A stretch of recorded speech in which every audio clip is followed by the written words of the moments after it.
What's up, everybody? It's Drew Dillon from Project Lift, and on this week we have the process to progress, and we have 3 things for you. We have patience in the cycle, we have goal affirmative choices, and we have connect, communicate, and learn. Now, guys, we're going to dig deep into these, but first off, if this video is helpful for you, slam that thumbs up button. Share it with a friend, pay it forward, and make sure you subscribe because more videos are coming each week. All right, guys, first thing is patience in the cycle. Now, when we look at weightlifting, it's made up, we could show it made up of a bunch of different cycles put together for us to continue to develop and grow strength and tune in the nervous system and all of these different cycles. Now, as we go through it, we need to have patience in the cycle. What we see so often with athletes that takes them off of the process of making progress is you get impatient, you get really just confused to where you're at. In the middle of some cycles, you're not always going after heavy numbers. It depends on the cycle of what's going on, but there's not always a test in the middle, or, there's not these points at times that make us feel accomplished. And if you have that coming up, if it feels like you're kind of in Groundhog's Day and you're doing the same things over and over,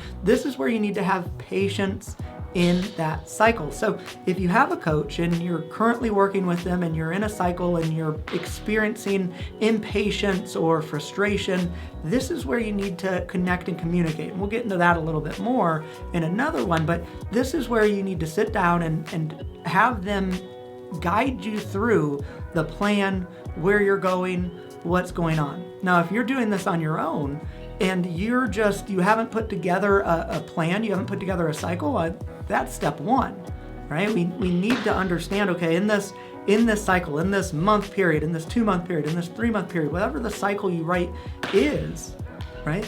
What components are there? And as you get into weightlifting, what you'll find is you can't be a max out day every day or every week or all of this stuff depending on certain issues, right? There are some cycles that can have some of that in there, but that's not every cycle, okay? So understanding where you are and what you're focused on fixing, that can give you the patience in the cycle as you near the test, as you near the opportunity to see if the work that you've put in comes out in the way that you wanted it to.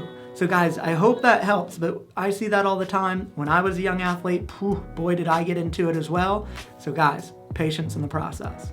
Number 2 on our list today is goal affirmative choices. So really looking at what we do outside the gym matters just as much as what we do inside the gym. How are we choosing to eat our food? What diet are we choosing to follow? How are we choosing to create restorative sleep for your body? How are you choosing to approach your recovery? Are you allowing yourself to seek support where you need with physical therapists or chiropractors, letting yourself get some yoga in to really allow your body to open up because you've been feeling tight overhead or in the hips when you've been in the gym? Looking at our choices, both in and outside of the gym, plays a critical role in our ability to put effort and energy into what we do inside the gym, working towards that process of our goal.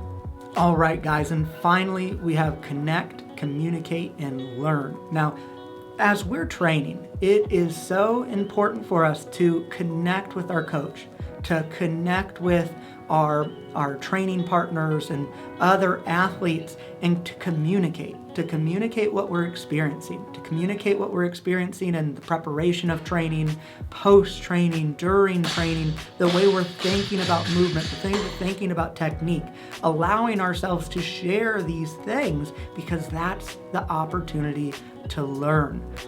Coaches can't read your mind. Training partners can't read your mind.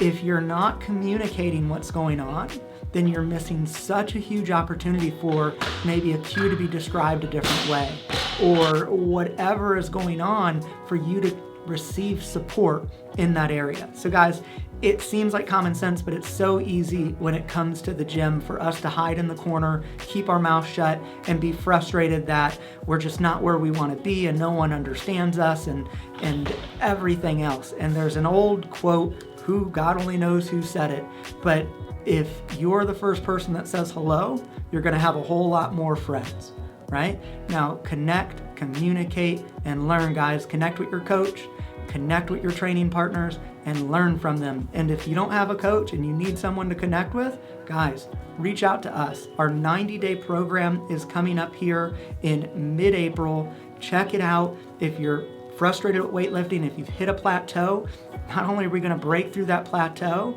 but we're going to develop your foundation in a way that plateaus will be few and far between. And if you have any nagging issues, those will be a thing of the past. So guys, I hope this helps. If it did, again, smash that like button, send it to a friend, share it forward. And until next week, guys, good luck.